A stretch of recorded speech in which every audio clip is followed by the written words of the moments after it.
So, Republicans are nothing if not predictable.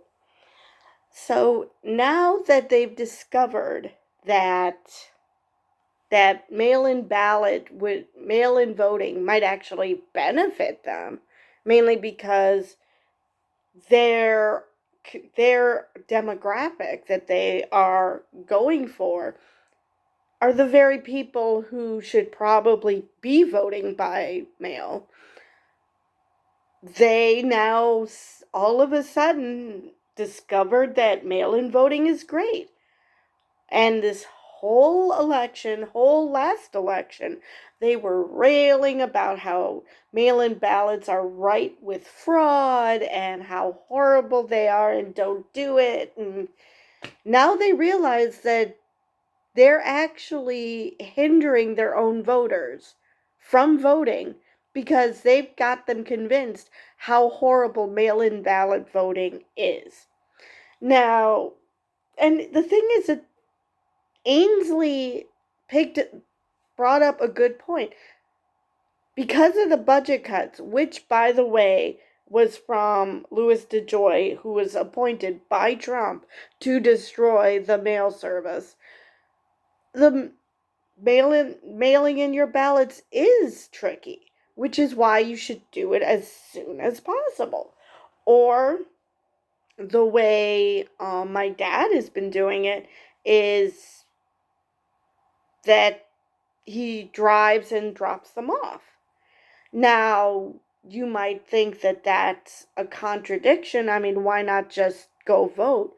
Well, we live in a small village. The chances of running into another human being, except for the clerk, is practically nil if we drop off the ballot. So, you're still staying safe. You're not voting with a bunch of other people. You're just dropping off your ballot. And of course, we wear masks because we are living in a county where COVID is still high. So, yeah. Now that they realize, and this happened hilariously in Arizona. I think it was one of the county clerks, or maybe she was running for state office, I can't remember. She suddenly realized that they need mail-in voting, and so she took a picture of herself in front of a drop box to encourage mail-in voting. So, and Republicans do this with so many issues, if not every issue. They don't want it unless it affects them. Dick Cheney used to be anti-gay. Actually, a lot of congressmen are the same way. They're anti-gay until their family members, usually one of their offspring, a son, a daughter, whatever, comes out. And then all of a sudden, they're not anti-gay anymore because they want to help their child. Unless you're Ted Cruz, in which case your daughter has no other choice but to try to commit suicide. Which it could be because she's bi, or it could be because she's simply Ted Cruz's daughter at this point. Either one is valid. So, but for most of these congressmen, once their children came out, their stance on these issues changed. Same thing with just about any issue. Unless it affects them, they don't care. And it's same, and now it happens with this. They suddenly realized mail-in ballots work for them. They would get more votes that way. So all of a sudden they're bemoaning the fact that why didn't our constituency vote by mail? Well, maybe because you've been spending the past for years, telling them the evils of it and that they should stay home. Even in the height of the COVID pandemic, they said that mail-in ballots are bad and you should, risk your life to vote in person. Where, like I said, a lot of their constituency are elderly. The very people who should not be going out to vote. And this was before we had a vaccine. So, yeah. Yeah, it's actually fun to watch that this is happening, but at the same time, it's so pathetic. I mean, maybe if you just bother to not fearmonger and just use some basic logic, you wouldn't be shooting yourself in the foot. You would, or desperately looking to find a rake to step on while holding a gun so you can shoot yourself in the face. Because that's basically the level of harm the Republicans are doing to themselves right now.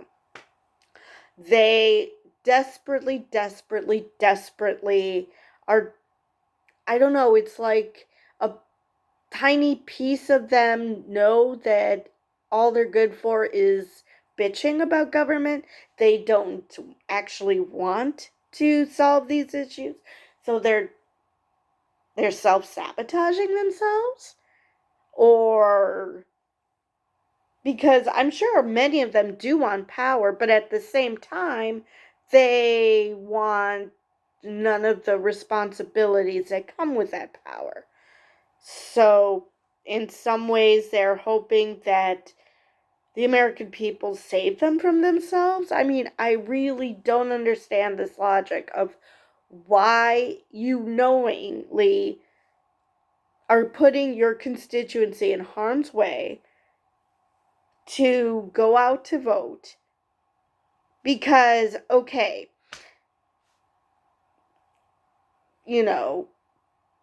best case scenario, they vote for you, the powers that be tell them to fuck off, and they might buy a clue.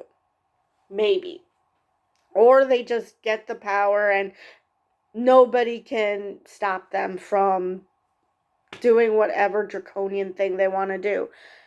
Worst case scenario, and even in the best case scenario, if your constituency are old white people, well, they have this nasty habit of dying.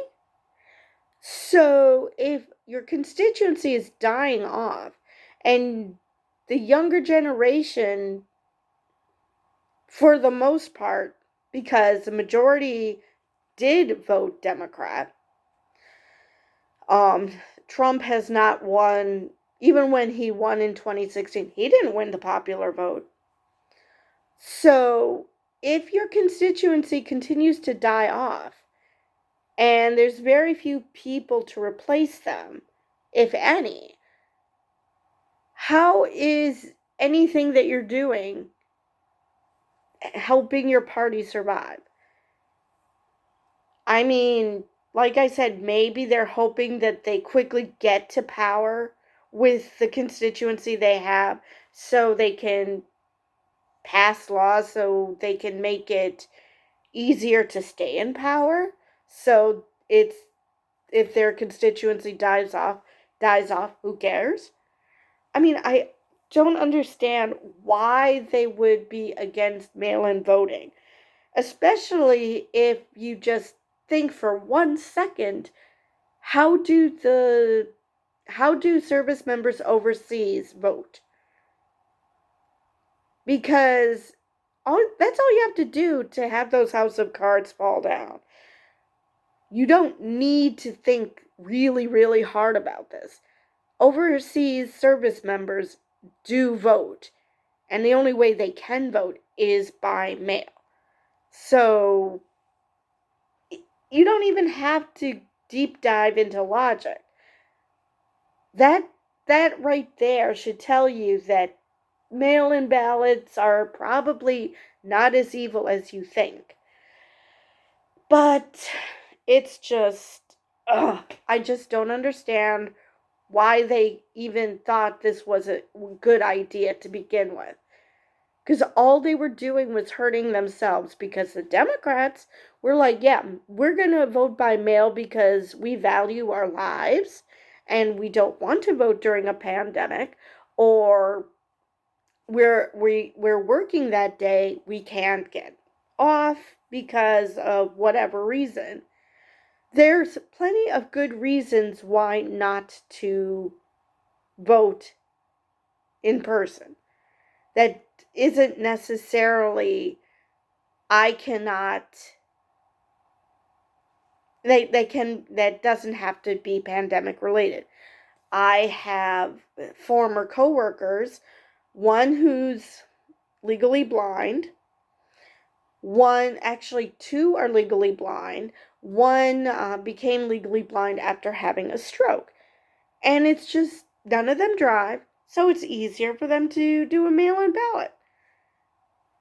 I mean, I just don't see why they didn't think that a lot of their constituents might be in a similar situation and not want to hinder them voting. I mean, at least get yourselves into frickin' power and then disenfranchise your constituents along with a bunch of others. But they did not do that.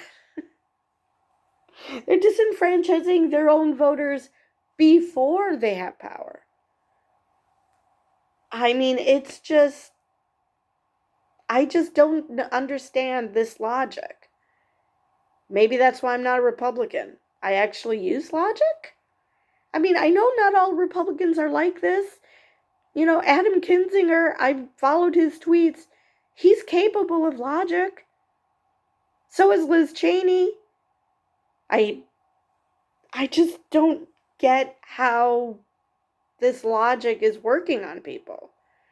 But then again, Trump did say he likes the poorly educated, so maybe that's it. He basically appeals to dum-dums who couldn't logic their way out of a paper bag. Anyway, I just found that extremely hilarious that Fox News has gone from mail-in ballots bad, stay away from mail-in ballots are horrible, to, oh, I don't understand why people aren't mailing in ballots. This is a great idea. Completely shamelessly not caring that they've actually been telling their constituents to do just that, to not mail in their ballots. So, like I said, I just found that incredibly funny, so I thought I'd do a video about it, and I will see you next time.